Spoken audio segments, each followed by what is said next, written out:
신약성경 마가복음 14장 43절에서 52절입니다.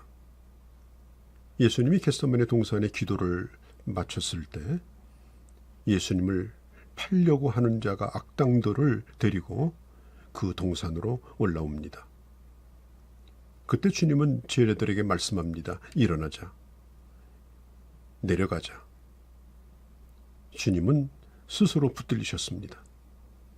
도망치다가 체포된 것이 아닙니다. 주님께서 가룟 유다를 직면하셨을 때 그를 향하여 너 그럴 줄 몰랐다. 그럴 수 있느냐? 네가 3년이나 나를 따라다닌 제자냐? 실망이다. 주님은 한마디도 그렇게 하지 않으셨습니다. 우리 주님께서는 인간의 연약함을 아시고 결코 한순간도 사람을 의탁하셨던 분이 아닙니다. 다만 예수님은 그가 가시는 그 길에 하나님의 뜻이, 하나님의 말씀이 하나씩 응하여져 가는 것을 알고 계셨기 때문입니다. 가룟 유다는 12 제자 중에 그래도 괜찮은 사람으로 인정받아 재정을 맡았던 그런 사람입니다. 그런데 지금은 은 30냥에 예수님을 팔고 그리고 예수님을 넘기기 위해서 폭도들을 끌고 이 산으로 올라오고 있는 것입니다.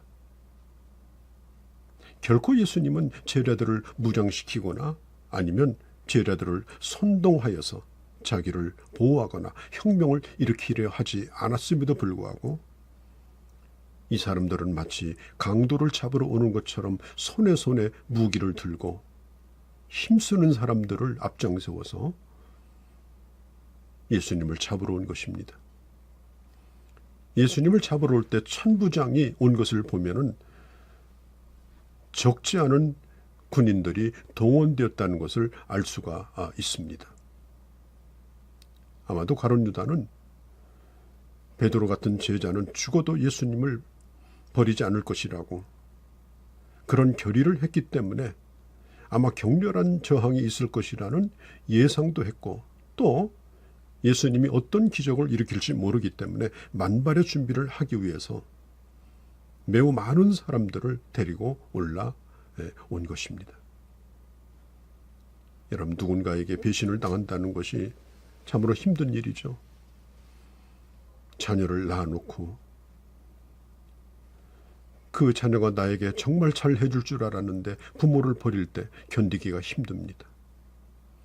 자녀에게 용서할 수는 있으나 그 상처는 너무나 깊은 것이죠. 인간적으로 볼 때 이 가룟 유다의 경우가 그러합니다. 자, 겟세마네 동산에 도착한 가룟 유다는 먼저 예수님 앞에 나가 아주 친밀하게 이렇게 말합니다. 랍비여라고 말합니다. 그리고 예수님의 볼에 입을 맞춥니다. 이 제스처는 이 컴컴한 그 동산에 누가 예수인지를 가르쳐주는 신호였던 것입니다. 가장 친밀한 인사를 통하여 예수님을 잡는 신호로 삼았다는 것, 이 얼마나 기가 막힌 일입니까? 그래서 신속하게 소란을 일으키지 않고 예수님과 제자들을 제압하려고 했던 것입니다. 그의 친절한 제스처와 말 속에 무서운 흉계가 숨겨져 있었던 것이죠. 그런 과정 속에서 우리 예수님은 가룟 유다가 그렇게 하도록 내버려 두셨습니다. 왜냐하면 동산에서 기도하실 때 이미 주님은 모든 것을 다 결정을 하셨기 때문입니다. 제자들은 예수님이 순순히 붙들리는 걸 보면서 당황하였고 이해할 수가 없었고 참으로 허망하기 그지가 없었습니다. 그 순간 베드로도 격분하여서 그가 주님을 따라다니는 3년 동안 숨겨놓고 버리지 않았던 칼을 드디어 뽑습니다.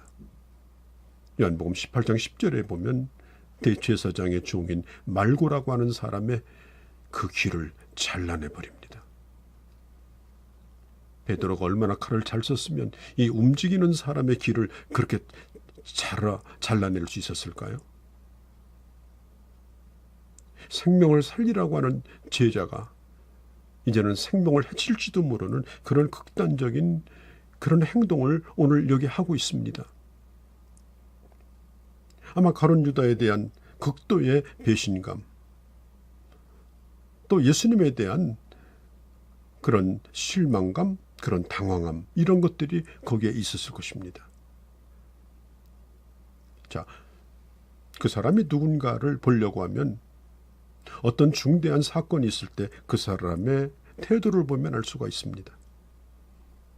특별히 조금 전만 해도 이 베드로는 잠자던 사람이죠. 몇 번씩 주님이 깨어서 기도하자고, 시험 들지 않게 기도하자고 그렇게 당부하셨지만 잠을 자다가 깨어서 이런 이해할 수 없는 행동을 한 겁니다. 여러분, 때를 분별하지 못하고 깨어있지 못하는 사람은 어떤 일이 터졌을 때 자신도 모르는 사이에 이런 모습이 드러나는 겁니다. 감정이 폭발하는 겁니다. 또 그런 행동들은 결국 복음에 큰 장애를 가져오게 되는 거죠. 마태복음 26장, 누가복음 22장에 보면 우리 주님이 동일하게 말씀합니다.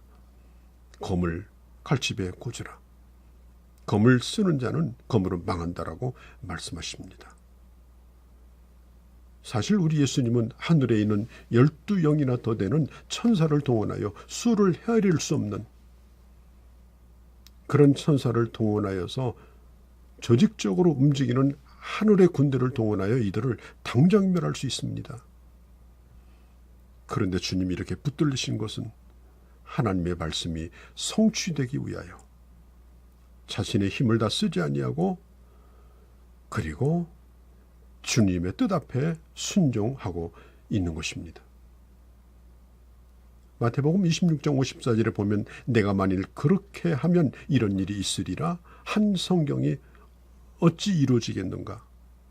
주님이 만일 도망친다면 또 제자들과 합세해서 싸운다면 어찌 하나님의 말씀이 이루어지겠는가? 그래서 자신에게 주어진 힘을 다 쓰지 아니한 것입니다. 우리 주님께서는 지난 한 주간 동안 성전에서 하나님의 말씀을 가르쳤죠.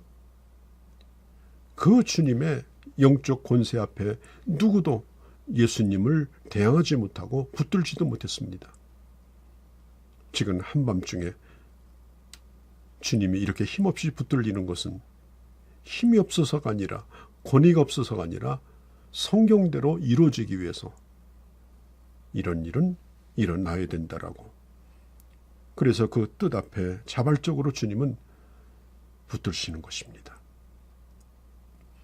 주님의 이런 거침없는 태도, 이런 당당하게 하늘처럼 맑고 고요한 이런 자세 앞에서 예수님을 잡으러 온 사람들이 그 영적 권위에 압도되어서 스스로 뒤로 물러갑니다. 그리고 땅에 엎드려집니다. 연복음 18장 4절 6절에 보면 두려워하여 그들이 물러나 땅에 엎드려졌다고 말하죠. 칼을 들고 휘두르는 것이 권세가 아닙니다. 예수님께서는 당할 일을 다 하시고 가라사대 너희가 누구를 찾느냐? 대답하되 나사렛 예수라. 그 나사렛 예수가 네로라. 그를 파는 유다도 저희와 함께 섰더라. 예수께서 내가 그로라 하실 때 그들이 물러가서 땅에 엎드려졌다라고 말합니다. 여러분, 신자의 권위는 싸우고 누가 옳은가 논쟁하고 억울하고 분하여 못 견뎌서 가서 따지고 힘을 동원하여 내가 어떤 사람인가를 증명해 보이는데 거기에 권위가 있는 것이 아닙니다. 그런 일은 세상에서도 얼마든지 볼 수 있는 일입니다. 주님은 제자들이 다 떠난 다음에 홀로 서 계셨고 그러나 누구도 감히 접근할 수 없는 영적 권세 앞에 그들을 떨게 만든 것입니다. 지금 제자들은 예수님을 홀로 남겨두고 도망을 칩니다. 50절은 말합니다. 목자가 붙들리니 그를 따르던 양들도 다 흩어지게 될 것이다. 사랑하는 성도 여러분, 우리는 절박할 때 우리는 어떻게 합니까? 하나님의 사람답게 삽니까? 아니면 책임지지 아니하고 자기 위치를 망각하고 그 상황을 피해보려고 하는 우리는 아닙니까?